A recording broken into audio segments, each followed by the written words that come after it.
The front door shattered open in the dead of night. Wind howled. The lake was screaming. Margaret clutched the old wedding photo in her hands, her heart thudding like it hadn't in years. Beside her, Harold stared at the fireplace where something was burning. It wasn't wood. It was a letter. A letter she never meant for him to read. And what it said would change everything. Forever. It began 2 weeks earlier, when the letter arrived in their mail slot in Kansas. No return address. No stamp. Just 2 names on the envelope, written in thick black ink, Harold and Margaret Lane. It was the first thing in months addressed to both of them. Most things nowadays were separated, hospital bills for Harold, gardening catalogs for Margaret. They hadn't shared a bed in 4 years. Margaret opened the letter in the kitchen while Harold was out back fixing the gutter that would never stay fixed. Her hands trembled as she unfolded it. Go back. One last time. The lake remembers what you buried. No signature. No explanation.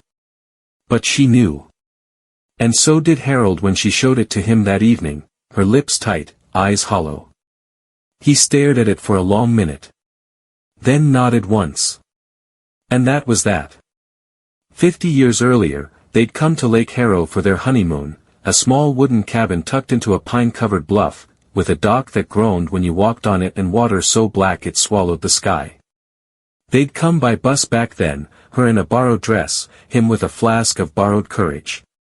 They'd made love on the floor, danced on the porch, swam in the lake at midnight. Now they returned in silence. In a rusted Buick. Him in his old army jacket. Her in the coat she always said she'd burn but never did. Neither spoke as the trees grew thicker, the roads narrower, the shadows longer. The cabin stood just as they remembered, though now warped and bent under time's weight, like the two of them. The paint had faded to gray. The windows were yellowed. The porch swing hung askew like a forgotten thought. When Harold opened the door, the smell hit them, mildew, wood smoke, and something else, something sweet and sick and familiar. Smells like the past, Harold muttered. Margaret said nothing. She stepped over the threshold like it might break under her. Inside, not much had changed. The same stone fireplace. The same creaky floorboards. The same photograph still nailed to the wall, them, young and grinning, holding fishing poles, drunk on each other. They stood in silence, looking at it. Then Harold said the first cruel thing of the weekend. Back when you used to smile like that. She didn't flinch. Didn't answer. Just walked past him into the bedroom. That night, Harold couldn't sleep. The mattress was a joke. His hip ached. Margaret was in the guest room. He lay in the dark, listening to the wind off the lake, the same sound they used to make love to. Now it sounded like teeth chattering. At some point, he got up to look around. Muscle memory took him to the drawer by the bed. Where he used to keep cigarettes. Where she used to keep letters. The drawer groaned as he opened it. Inside was a book. Leather-bound. Faded. A journal. And written inside, in looping cursive he knew all too well, was her name. Margaret Lane. 1975. He froze. Margaret hadn't kept a journal in decades. Not since their son was born. Not since their son died. He flipped it open. Pages of entries. Dated, neat, deliberate. He kissed me by the lake today. I told him I couldn't keep doing this. But I lied. I don't want it to stop. Harold read it 3 times, then shut the book and stared at the wall. He didn't go back to bed. The next day, Margaret made eggs. Badly. Harold didn't mention the journal. Not yet. She asked if he remembered the paddle boat. He grunted. She smiled like it was a joke between them. But it wasn't. Later, they walked down to the dock. The lake stretched out in front of them, dark and cold, like it had always been. She closed her eyes. I used to love this place, she whispered. You used to love a lot of things, Harold replied. She looked at him then, really looked. And for a second, he thought she might say something true. But she didn't. That night, after she went to bed, he opened the journal again. David said he'd leave her. That he'd tell Harold the truth. But I begged him not to. I couldn't hurt Harold like that. Not yet. David. He didn't know any David.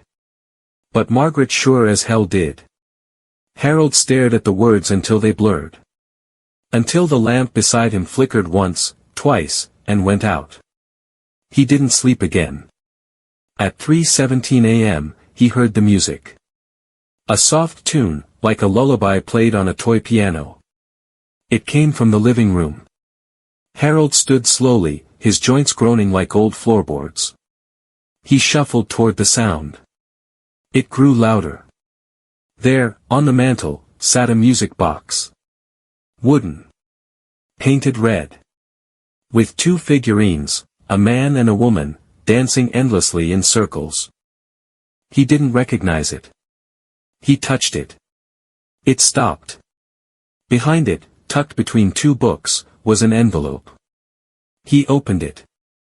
Inside was a photograph. Margaret. Young. Smiling. And a man beside her.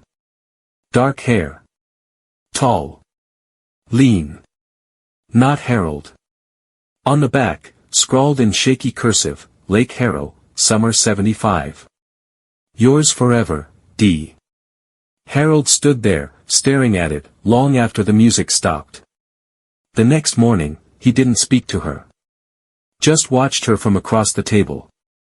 She buttered her toast with the same hand she'd once worn his ring on. And didn't notice that he was shaking.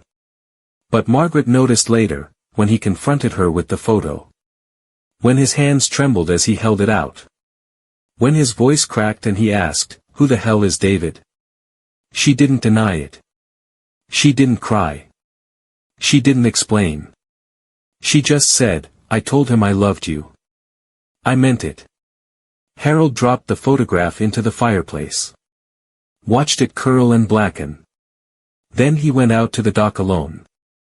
Back inside, Margaret returned to the bedroom. To the same drawer. She opened the journal. It was still there. She turned to the last page. It read, "If Harold ever finds this, tell him the truth. Before the lake does." She didn't sleep that night, either. Outside, the wind screamed. Inside, the fireplace flickered. And something burned. But it wasn't wood. It was a letter. A letter Harold never should have read. The wind didn't let up that morning. It howled against the cabin like it wanted in. Like it remembered. Harold sat at the kitchen table with the journal open in front of him, the cover cracked wide like a wound. His coffee had gone cold. His hands hadn't stopped shaking. Outside, the lake rolled black and endless. He didn't hear Margaret come in. "What is that?" she asked. He didn't answer. She already knew. When he finally looked up, something in his eyes stopped her cold. "How long?" he asked. She didn't pretend to misunderstand. "Long enough," she said. He nodded. That was worse than if she'd lied. Harold had never been a violent man. Not when the war ended. Not when their son died. Not even when his brother stole from him and ran. But that morning, a rage settled into him like sediment. Quiet. Heavy. He took the journal and left the cabin. Margaret didn't follow. He walked to the shed by the water, the one that leaned like it had given up. Inside, cobwebs clung to rusted tools, old boots, and boxes from a life they'd stored and forgotten. Harold pulled a folding chair into the doorway, opened the journal, and read. And read. And read. Each entry pulled him deeper. "I can't stop thinking about David. I see Harold beside me, mowing the lawn, reading the paper, laughing with the baby, and all I feel is guilt. But it isn't guilt for what I did. It's guilt for not missing Harold more. Harold flipped the page. David says the lake feels haunted. He's right. Sometimes I hear voices in the water. Like it remembers things I've tried to forget. Flip. I told him it had to end. He didn't take it well. Said he'd never leave this place without me. Flip. The dock creaked last night. I thought it was the wind. But then I saw him. Out there. Staring at the cabin.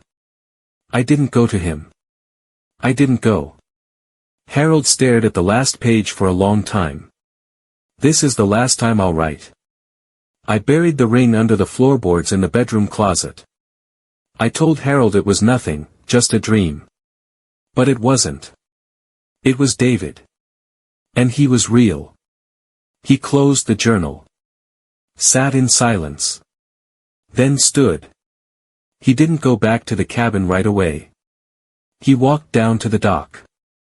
Stood at the edge. The boards groaned like a memory. He stared at the lake. 50 years ago, they'd swum here naked in the dark. 50 years ago, he'd asked her to marry him right there, waist deep in black water, shivering and stupid with love. Now the lake just stared back, blank and cold. Margaret found him in the bedroom an hour later. He was on the floor, hammer in hand, tearing at the old boards in the closet. She didn't stop him. She didn't speak. Just watched.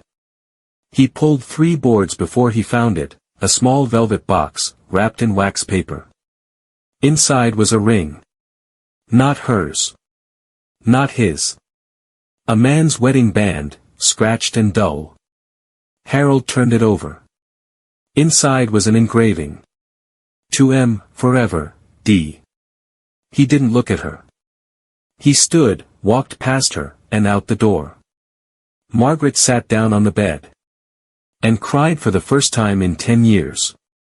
That night, the dreams returned. Harold hadn't dreamt in years, not since their son's accident. Not since the hospital room with all its beeping machines and white lies. But now, something stirred in his sleep. He was at the lake. In the water. Alone. The sky was starless. A figure stood on the dock. He couldn't see the face. But it called to him. Not with words. With memory. And when he woke up gasping, soaked in sweat, the ring was gone from the nightstand. Only the journal remained. Open to a page that hadn't been there before. It read. You should have told her you knew. Morning came hard. Harold limped into the kitchen. Margaret was already there, boiling water, her back to him. I never meant for you to find it, she said, without turning. I know, he replied. Silence. Then, did you love him? She turned. Her eyes were red, but steady. I don't know, she said. He nodded. That's worse than yes. They sat in silence most of the day. No accusations. No shouting. Just 2 old people marinating in decades of things left unsaid. But something began to shift, not forgiveness. Not yet. Recognition, maybe. The acknowledgement of 2 ghosts living in one cabin, neither knowing how to let go of the other. That afternoon, they took a walk. Down the old trail by the ridge. They didn't hold hands. But they didn't walk apart. And that night, as the wind howled again, something shattered in the attic. They both heard it. Both froze. Harold grabbed the flashlight. Margaret followed. They climbed the narrow stairs, dust swirling with every creak. At the top, the attic was dark, filled with old trunks and forgotten furniture. But one box had burst open. Inside were photographs. All of them burned. All but one. Harold picked it up. It was Margaret. Holding a child. But not their son. Someone else. Written on the back, David Jr., 1976. Harold turned to Margaret. Her face was pale. She was trembling. And for the first time in 50 years, she whispered, "I need to tell you everything." The cabin went silent after Margaret's words. Not the kind of silence you fall asleep to. The kind that settles on your skin, thick and waiting. Like the hush in a church just before the casket lid is shut. Harold sat back in the old chair. Margaret stood by the window. She hadn't moved since she found the photo in the attic. Harold turned it over again in his hands. David Jr., 1976. But their son had been born in 74. Stillborn. Buried in a box too small for the grief it caused. So who was this boy? Margaret sat across from him and began to speak. Slowly. Each word dragging pieces of her soul into the open. "There was a year before you proposed," she said. "You were overseas, remember?" Harold nodded. "Korea. Cold. Mud. Letters from her in the field post, her perfume still clinging to the paper. That was when I met him. David." She didn't cry this time. She just stared at the floor. "I didn't know I was pregnant until weeks after he drowned." Harold blinked. "He drowned?" Margaret nodded. "At the lake. Right here. That summer." She told him the rest like someone recounting a war story they never wanted to survive. David was reckless. Passionate. Wild in a way Harold never was. He made her feel alive, until he made her feel trapped. He wanted me to leave with him. Said this place would never love me the way he did. She didn't say what happened next. But Harold saw it in her eyes. "You fought," he whispered. She looked away. "And then the lake took him," she said. Harold stood. His hands were shaking again. Not from rage now. From fear. "Did you kill him?" She looked up sharply. "No." Then softer, "But I didn't save him either." That night, the wind stopped. Dead calm. Not even the trees moved. At 2:44 a.m., Harold woke to the sound of dripping. He sat up in bed. The cabin was pitch black. Margaret wasn't beside him. Drip. Drip. He followed the sound to the hallway. Cold floor under his bare feet. Heart pounding like it had when he'd seen combat. The dripping came from the living room. And then he saw it. Water. A puddle. Spreading across the wooden floor. Leading toward the fireplace. And there, in the center of it, sat the ring. The one he'd thrown back in the closet. Wet. Gleaming. Impossible. Behind him, a whisper. Not words. A sound like breath caught in a throat. He turned. No one. He picked up the ring. It was warm. And the water was gone. In the morning, he said nothing. Neither did Margaret. But that night, it happened again. This time, Margaret saw it too. A shape on the dock. Standing. Watching. Then vanishing into the lake. They searched the shoreline the next day. Found nothing.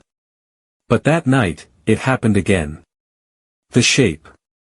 The dripping. The ring. Always the ring. Then one evening, they heard a knock at the door. It was past midnight. No one had been up this road in weeks. Harold opened the door. And there, standing in the moonlight, was a boy. No more than 10. Soaked head to toe. Shivering. Silent. He held out a photograph. Harold took it. It was the same photo from the attic, Margaret holding the boy. But this time, something was different. The background was gone. Just black. And the boy's eyes, they weren't looking at the camera. They were looking at Harold. Harold looked up. The boy was gone. Back inside, he told Margaret. She didn't react the way he expected. She just whispered, "It's him." "David?" Harold asked. She shook her head. "No. The boy." The journal had a new entry the next morning. Neither of them had written it. "He waits by the dock. For her. For the truth. Until she speaks it, he won't leave." That night, Margaret went down to the dock alone. Stood at the edge. And spoke. "David, I'm sorry," she whispered. "I was scared. I didn't know what love meant. I thought I could bury it. Bury you. But you kept breathing through the cracks." The wind picked up. The lake stirred. And then. A light. Beneath the surface. Moving. Rising. Margaret stepped back. But the light didn't follow. It hovered. And then, it faded. For the first time in 3 nights, they both slept through the dark. But the peace didn't last. The next day, Harold went to grab firewood. In the stack outside, something gleamed. Another ring. Not the same. This one was gold. Untarnished. New. Inside, it was engraved. H+M, 1975. It was their wedding band. The original. The one they lost their first night at the lake. It had never been found. Until now. Harold called out for Margaret. She didn't answer. He turned toward the dock. She was out there again. Standing still. Staring down into the lake. And behind her. A second shadow. Rising. Closer. And closer. The shadow behind Margaret did not move. It didn't flinch in the wind or ripple in the moonlight. It stood, upright, silent, like it had been waiting there for years. Harold froze on the porch, his voice caught in his throat. "Margaret," he finally shouted. She turned, slow as dusk. Her face was pale. Calm. Too calm. "There's someone," Harold began, stepping forward. "I know," she said, not looking back. The shadow dissolved when he reached her. Like mist under sunlight. But the dock still groaned beneath 2 sets of prints. One set barefoot. Small. Margaret stared at the water, her voice barely above the breeze. "He was supposed to be mine." Harold swallowed. "Who?" She didn't answer. Not directly. "The boy," she said. "David Jr." They stood there for a long time. The sky above was clear now. The stars sharp. But the lake was black glass. Harold felt it rising inside him, that old ache. The one he'd buried years ago. The night they lost their only child. "You told me he died in the hospital," he said. Margaret nodded. "He did. But not the way you think." She turned to him, eyes hollow. "I lied." She told him everything. After David drowned, she couldn't bear to keep the child. Couldn't bear to carry the last part of a man she'd let die. But when the baby came, premature, silent, she changed her mind. "Something in me wanted to make it right," she said. "So I told the hospital he was yours. I told you he died, but I lied." Harold's knees buckled. He sat down hard on the dock. "You told me he died, Maggie. I held you while you cried.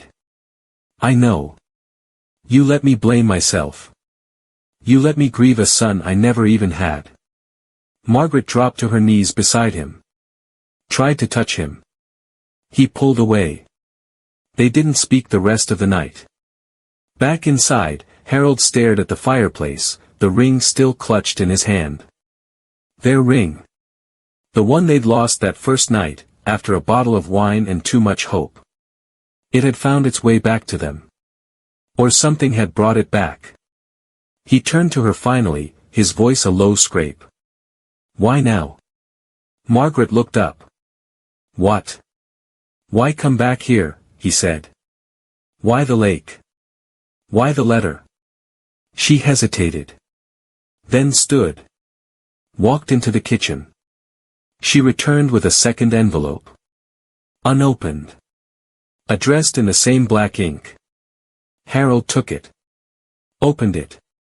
Inside was a single slip of paper. Tell him before it's too late. You know what's coming. He looked up. Margaret's eyes welled with tears. There's more, Harold, she said. I didn't just bring you here for closure. She placed a hand on her chest. A tremor passed through her. I'm sick. The word hung in the room like smoke. Harold said nothing. Just stared. Lung cancer, she said. Stage 4. They say months. Maybe. She laughed, bitter, broken. Poetic, right? A lifetime of hiding the truth, and now I can't breathe. Harold rose. Walked to the door. Stopped. Without turning, he said, You should have told me. Margaret stood still. I know. The next day passed in silence. They avoided each other like furniture. The wind picked up again. The dock creaked in the night. And again, water on the floor. This time, a trail leading from the front door to the bedroom. To the closet. To the spot where the ring had been buried. Harold followed it. Inside the closet, something new. A third box. Wrapped in cloth. Inside, another journal. Not Margaret's. David's. The first entry. She says she'll choose him. But I don't believe it. I know what we had. I won't let it be buried. Not here. Not in this lake. If I go knowing the truth will outlive me. Even if she won't. Harold sat there in the closet until morning. Reading every word. He found Margaret on the dock. She was watching the lake again. This time, her shoulders were shaking. He walked up beside her. Saturday. Said nothing. Just held the journal out to her. She didn't take it. I thought if I told you, you'd never forgive me, she whispered. Harold looked out over the water. You were right. She nodded. But, he added, I might still love you. She turned to him. Tears streaming. How? Harold smiled, faint and worn. I don't know. Maybe I'm too old to start hating now. She leaned into him. Rested her head on his shoulder. And for the first time in years, he didn't pull away. That night, they stood by the fire again. The lake behind them. The journal in his hand. The ring between them. Harold took the ring. Held it over the flames. Then closed his fist. No, he said. Not like this. He turned to her. You have one more thing to do. Margaret frowned.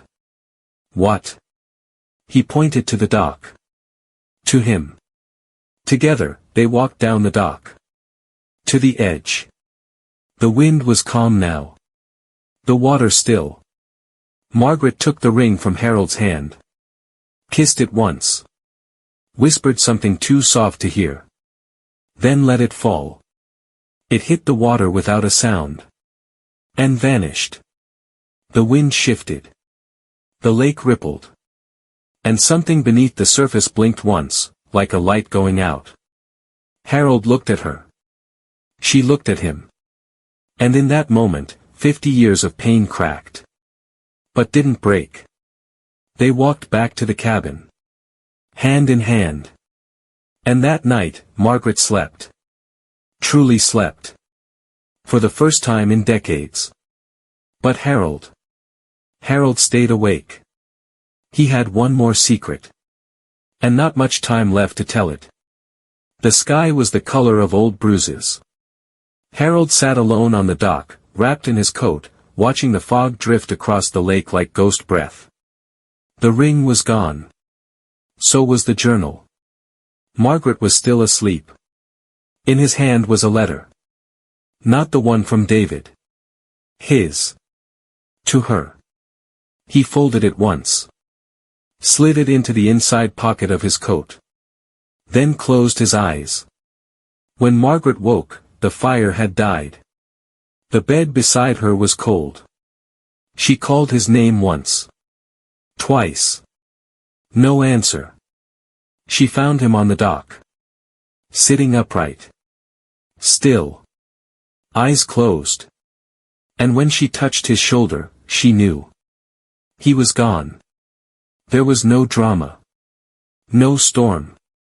Just silence. The kind that comes after the last page is turned. She dropped to her knees. Held him. Didn't cry. Just whispered, "I'm sorry. I'm so sorry." And as she clutched him, her hand brushed something inside his coat. A letter. With her name. She opened it. Inside, Harold's handwriting, shaky but steady. "Maggie. You were never mine to keep. But you were mine to love. And I did. Even through the silence. Even through the years. I knew. About David. About the boy. I found the letter he wrote you, the one you never sent. I read it the week before our wedding. I married you anyway. Because I loved you. Because I thought maybe I could be enough. And maybe, for a while, I was. You weren't the only one carrying secrets. When our boy died. I blamed you. I never said it. But I did. And that blame turned into distance. Into cold mornings and separate beds. I should have held you tighter. I should have told you, you weren't alone. But I was proud. And stupid. And scared. And now I'm tired, Maggie. The doctor says I've got months. Maybe less. My heart's failing. Just like my father's did. Just like his father's before him. I didn't tell you because I didn't want your pity. I wanted one last thing from you, the truth. And you gave it to me.